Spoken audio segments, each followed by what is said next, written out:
आज Doubtnut app download करें। Doubtnut पर अपने सभी गणित, रसायन विज्ञान, भौतिक विज्ञान और जीव विज्ञान के डाउट्स का करो सफाया। बस प्रश्न की फोटो खींचो, एक ही प्रश्न को क्रॉप करो और तुरंत वीडियो सोल्यूशन पाओ। अभी डाउनलोड करें। हेलो फ्रेंड्स, हमारा प्रश्न है किसी पिंड की घूर्णन त्रिज्या का मान निर्भर नहीं करता है। चार ऑप्शन दिए गए, चारों में से हमें सिलेक्ट करना है कौन सा ऑप्शन हमारा करेक्ट है। फर्स्ट हमारा घूर्णन अक्ष पर, सेकंड हमारा द्रव्यमान वितरण पर, थर्ड हमारा पिंड के द्रव्यमान पर, फोर्थ हमारा उपर्युक्त में से किसी पर भी। ओके, तो हमारा क्या बोला, हमें घूर्णन त्रिज्या के बारे में देखना है कि हमारा घूर्णन त्रिज्या किस पे निर्भर करती है। तो सबसे पहले हम देख लेते हैं हमारा घूर्णन त्रिज्या क्या होती है। एक्चुअली क्या होता है, हमारा किसी भी वस्तु, किसी भी पिंड का जो हमारा जड़त्व आघूर्ण होता है, हम उसको किस तरीके से लिख सकते हैं। उसका जो है, यहाँ पे मैं पिंड की बात करूं, अगर हमें पिंड का जड़त्व आघूर्ण लिखना है तो मान लेते हैं हमारा ये कोई पिंड है। ओके, तो इसका किसी अक्ष के सापेक्ष, अगर यहाँ पे इसके किसी अक्ष के सापेक्ष अगर हम जो है यहाँ पे अगर इसका क्या लिखना चाहें, अगर इस पिंड का जो है जड़त्व आघूर्ण लिखना चाहे, इसका द्रव्यमान m है और इसकी जो है, तो मान लेते हैं इसकी जो है तो इसका जो है यहाँ से ज्यामितीय केंद्र से दूरी कितनी है, r के बराबर है। तो बेसिकली इसका जो अगर हम जड़त्व आघूर्ण हमें लिखना है तो हम किस तरीके से लिख सकते हैं, I बराबर हमारा क्या होता है, m इंटू जो है के स्क्वायर के बराबर होता है। तो यहाँ पे हमारी जो इस जड़त्व आघूर्ण के हमारे जो व्यंजक में हमारे यहाँ पे ये जो k होता है, यही हमारा, इसी को हम क्या बोलते हैं, घूर्णन त्रिज्या बोलते हैं। तो बेसिकली हमें देखना हमारी घूर्णन त्रिज्या ही किस पे निर्भर करेगी। तो हमारे यहाँ पे k क्या होता है, घूर्णन त्रिज्या होता है। तो यहाँ से हमारा जो घूर्णन त्रिज्या का फॉर्मूला आ जाता है, क्या आ जाता है, √i डिवाइडेड बाई m के जो है k equal to √i divided by capital M हो जाता है। अब एक्चुअली में क्या होता है, हमारा जो जड़त्व आघूर्ण होता है, हमारा जड़त्व आघूर्ण जो पिंड के जो द्रव्यमान पे निर्भर करता है। तो अगर हमारा ये जो है पिंड के द्रव्यमान पे निर्भर कर रहा है, तो यहाँ से द्रव्यमान कैंसिल हो जाता है। तो इसके कारण हमारा क्या हो जाता है, हमारा जो है घूर्णन त्रिज्या जो है हमारा पिंड के द्रव्यमान पे हमारा क्या हो जाता है, घूर्णन त्रिज्या पिंड के द्रव्यमान पे जो है निर्भर नहीं करती। ये हमारा जो है m पे जो है, m पे हमारा निर्भर नहीं करेगा। तो यहाँ से हमारा जो सीधा आंसर आ जाएगा, थर्ड ऑप्शन हमारा करेक्ट ऑप्शन हो जाएगा यहाँ पे, क्योंकि हमें इसमें यही बताना है कि हमारी घूर्णन त्रिज्या किस पर निर्भर नहीं करती है। तो पिंड के द्रव्यमान पे एक ऑप्शन तो हमारा यहाँ पे करेक्ट हो जाएगा कि पिंड के द्रव्यमान पे हमारा घूर्णन त्रिज्या निर्भर नहीं करता है। ओके, तो लेकिन अगर हम जो है यहाँ से अगर हम यहाँ से एक दूसरे तरीके से भी इसको समझ सकते हैं। एक्चुअली क्या होता है कि हमारा जो है जो घूर्णन त्रिज्या है, त्रिज्या क्या होती है हमारी, जो है लेंथ होती है, उसकी यूनिट क्या होती है, त्रिज्या की मीटर में होती है। तो हमारा घूर्णन त्रिज्या क्या होती है, इसमें जो है इकाई का जो है इसकी इकाई जो होती है, इसकी इकाई हमारी क्या होती है, दूरी की होती है, जो कि हमारी मीटर में होती है। और हमारा जो द्रव्यमान होता है, अगर हमें द्रव्यमान की बात करें तो द्रव्यमान की इकाई जो है, ये जो है द्रव्यमान की जो इकाई होती है, ये मीटर हमारी नहीं होती, इसकी इकाई जो है किलोग्राम होती है, ये मीटर नहीं होती है। तो अगर यहाँ पे घूर्णन त्रिज्या की इकाई जो है मीटर है, तो इसकी जो डायमेंशन हो जाएगी L हो जाएगी, और हमारी द्रव्यमान की जो डायमेंशन होती है, बीमा जो होती है, M होती है। अगर दो राशियों की बीमा अगर हमारी सेम नहीं है, तो यहाँ पे हमारे क्या हो जाएगा कि हमारा जो है घूर्णन त्रिज्या जो है द्रव्यमान पे निर्भर नहीं करेगा, क्योंकि अगर हमारा जो है इसमें जो है द्रव्यमान की बीमा तो आ ही नहीं रही है। ओके, तो इसलिए हम यहाँ से भी एक ऑब्जर्वेशन निकाल सकते हैं, हम दोनों तरीके से हम सोच सकते हैं कि हमारा जो है घूर्णन त्रिज्या द्रव्यमान पे निर्भर नहीं करेगा। ओके, तो यहाँ से एक चीज तो आ गया। तो अब इसके बाद जो है अगर हम देखें, अगर हमें बाकी और ऑप्शन भी अगर हमें चेक करना है, तो हमारा क्या होगा कि हमारी जो घूर्णन त्रिज्या है, ये जो है द्रव्यमान पे तो निर्भर नहीं करेंगे, क्योंकि हमारा जड़त्व आघूर्ण जो है द्रव्यमान पे निर्भर कर रहा है। तो लेकिन हमारा जो है यहाँ पे नीचे द्रव्यमान का फैक्टर होने की वजह से द्रव्यमान और द्रव्यमान कैंसिल हो जाता है।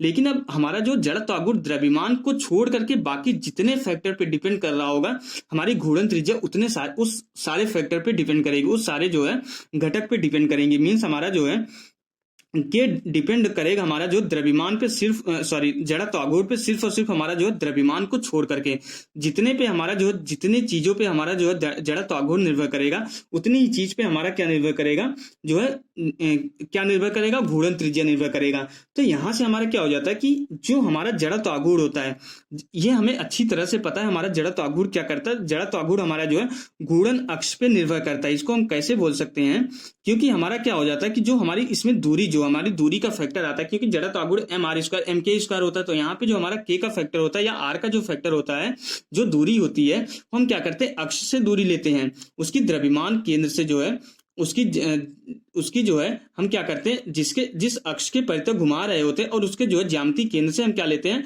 दूरी लेते हैं बेसिकली। तो हमारी जो जड़त्व आघूर्ण क्या होता है, हमारा जो है घूर्णन अक्ष पे निर्भर करता है। तो इसलिए हम क्या कर सकते हैं कि हमारा जो है जो घूर्णन त्रिज्या होगी ये भी हमारी घूर्णन अक्ष पे निर्भर करेगी। इसको हम इस तरीके से भी देख सकते हैं, क्योंकि हम जब भी पढ़ते हैं तो हमारा क्या होता है कि ठोस गोले का व्यास के सापेक्ष अलग दूसरा कुछ और जड़त्व आघूर्ण होता है, फिर स्पर्श रेखा के सापेक्ष अगर कोई हमारा घूर्णन अक्ष गुजर रहा है तो उसका कुछ और जड़त्व आघूर्ण हो जाता है। तो इसी तरह के तरीके से हर एक पिंड का जो जैसे घूर्णन अक्ष चेंज होता है, हमारा जो है क्या होता है, उसका जड़त्व आघूर्ण चेंज हो जाता है। इसलिए हमारी जो घूर्णन त्रिज्या होगी घूर्णन अक्ष पर भी निर्भर करेगी। और इसके बाद ये एक चीज पे और निर्भर करता है, हमारा जो है किस पे भी निर्भर करता है, हमारा द्रव्यमान का वितरण उस पिंड में किस तरीके से हुआ है। हमारा द्रव्यमान का जो वितरण है वो किस तरीके से हुआ है, इस पे भी हमारा क्या होता है, जड़त्व आघूर्ण निर्भर करता है। इसलिए हमारा जो घूर्णन त्रिज्या जो है द्रव्यमान का वितरण किस तरीके से हुआ है इस पर भी हमारा निर्भर करेगा। इसका जो सबसे अच्छा एग्जाम्पल इसका है, इसको इस तरीके से समझ सकते हैं, जैसे कि आप किसी जो है इस तरीके से हमारी कोई रोटेशन हो रही है, मान लेते हैं ये कोई चकती है, ओके, मान लेते हैं कोई चकती है, ओके, कोई बड़ी सी चकती, आप उसके एकदम घूर्णन अक्ष पे जो है खड़े हो गए हैं और उस घूर्णन अक्ष के सापेक्ष क्या है, वो हमारी चकती मूव कर रही है। तो यहाँ पे जैसे ही आप खड़े हैं तो आप अपनी आर्म को जो है, अपनी बाहें को जो है सिकोड़ कर खड़े हैं। जैसे ही आप अपनी आर्म्स को ओपन करोगे, मीन्स अपनी बाहें को फैलाते हैं, तो उसका क्या हो जाता है कि उसका जो कोणीय वेग चेंज होने लगता है, उसकी जो कोणीय स्पीड होती है, घूर्णन करने की जो गति होती है वो जो है धीमी तेज होने लगती है। जब आप जो है क्या करते हैं, जब बाह को आप सिकोड़ लेते हैं तो घूर्णन उसकी क्या होती है, तेज हो जाती है, उसका कोणीय वेग तेज हो जाता है, वो ज्यादा तेजी से घूर्णन करने लगता है। जैसे बाहें को हम फैला लेते हैं वो कम तेजी से घूर्णन करता है। क्या होता है यहाँ पे हमारा जो आर्म्स का जो हमारा द्रव्यमान होता है वो हमारा जो है इस पूरे चकती पे अलग तरीके से वितरित होने लगता है। तो ये सबसे अच्छा एग्जांपल है कि हमारा जो जड़त्व आघूर्ण होता है वो हमारा जो है किस पे, द्रव्यमान वितरण पे भी निर्भर करता है। क्योंकि हमारा यहाँ पे जो है बल आघूर्ण जो होता है इस पर्टिकुलर एग्जाम्पल में जो हमारा बल आघूर्ण, बाह्य बल आघूर्ण होता है, क्या होता है, ये हमारा 0 होता है। तो उस कंडीशन में क्या होता है, हमारा जो है कोणीय संवेग नियत होता है। इसलिए हमारा जो है क्या होता है, I इंटू ओमेगा हमारा क्या होता है, कांस्टेंट होता है। अगर ये हमारा कांस्टेंट होता है तो जो हमारी ओमेगा हमारा चेंज हो रहा है, या इस पर्टिकुलर एग्जांपल में जो हमारा ओमेगा चेंज हो रहा है, ये किसकी वजह से चेंज हो रहा है, क्योंकि हमारा आई चेंज हो जाता है, जड़त्व आघूर्ण हमारा चेंज हो जाता है, इसलिए हमारा क्या होता है, ओमेगा चेंज होता है। तो इसलिए हम बोल सकते हैं कि हमारा जो जड़त्व आघूर्ण होता है द्रव्यमान के वितरण पे निर्भर होता है। तो इसलिए हमारा घूर्णन त्रिज्या भी क्या होती है, द्रव्यमान के वितरण पे हमारी निर्भर करती है। तो हमारा जो घूर्णन त्रिज्या घूर्णन अक्ष पे भी निर्भर करती है और द्रव्यमान वितरण पे भी हमारी निर्भर करती है। ओके, तो यहाँ से अब हम जो है कंक्लूजन, लास्ट में हम जो है कंक्लूजन निकाल सकते हैं कि हमारी घूर्णन त्रिज्या किस किस पे डिपेंड करती है, किस किस पे निर्भर करती है। वैसे हमारा क्वेश्चन जो है बहुत पहले ही कंप्लीट हो गया, लेकिन मैं आपको जो है घूर्णन त्रिज्या को जो है किस किस चीज पे निर्भर करती है, क्योंकि क्वेश्चन जो है चेंज होकर भी आ सकता है, इसलिए मैं इसको थोड़ा सा डिटेल में बता दे रहा हूं। तो जो घूर्णन त्रिज्या निर्भर करती है हमारी, सबसे पहली निर्भर करती है हमारी जो है आकार और आकृति पे। किसी भी पिंड के जो है आकार और आकृति पे हमारी जो निर्भर करती है। एक हमारा जो है आकार एवं जो है हमारी जो है आकृति एवं आकार पर निर्भर करती है। दूसरा हम क्या बोल सकते हैं, हमारा जो है घूर्णन अक्ष पे निर्भर करती है, घूर्णन अक्ष पे निर्भर करती है। एक्चुअली क्या है कि इसकी जो घूर्णन अक्ष है और घूर्णन अक्ष का जो विन्यास है किस तरीके से लिया जा रहा है उस पे निर्भर करेगा हमारा। तो टोटल हमारा क्या होगा कि position of rotation axis means हमारा जो घूर्णन अक्ष की स्थिति, और दूसरा क्या है कि इसके विन्यास पे किस तरीके से हमारा गुजर रहा है तो उस पे हमारा निर्भर करेगा। तीसरा हमारा क्या हो जाता है कि तीसरा हमारा जो है द्रव्यमान के वितरण पर भी हमारा क्या होता है, घूर्णन त्रिज्या निर्भर करती है। तो द्रव्यमान के जो है वितरण पर भी हमारी क्या होती है, घूर्णन त्रिज्या निर्भर करती है। तो यहाँ पे जो सबसे इंपॉर्टेंट फैक्टर, इन्हीं 3 फैक्टर पे हमारी घूर्णन त्रिज्या निर्भर करती है कि आकृति, जो हमारा पिंड है उसकी आकृति और आकार पे, घूर्णन अक्ष की स्थिति और उसके विन्यास पे, और हमारा द्रव्यमान किस तरीके से उस पिंड में वितरित है।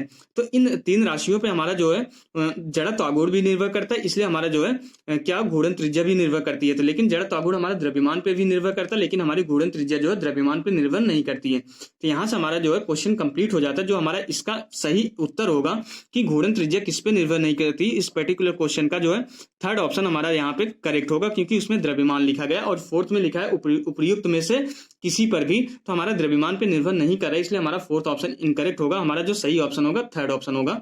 Okay, thank you. कक्षा 6वीं से 12वीं से लेकर नीट, IIT, JEE वो एडवांस के लेवल तक 1 करोड़ से ज्यादा छात्रों का भरोसा। आज ही डाउनलोड करें डाउटनेट ऐप या व्हाट्सएप करें अपने सारे डाउट्स 8400 400 400 पर।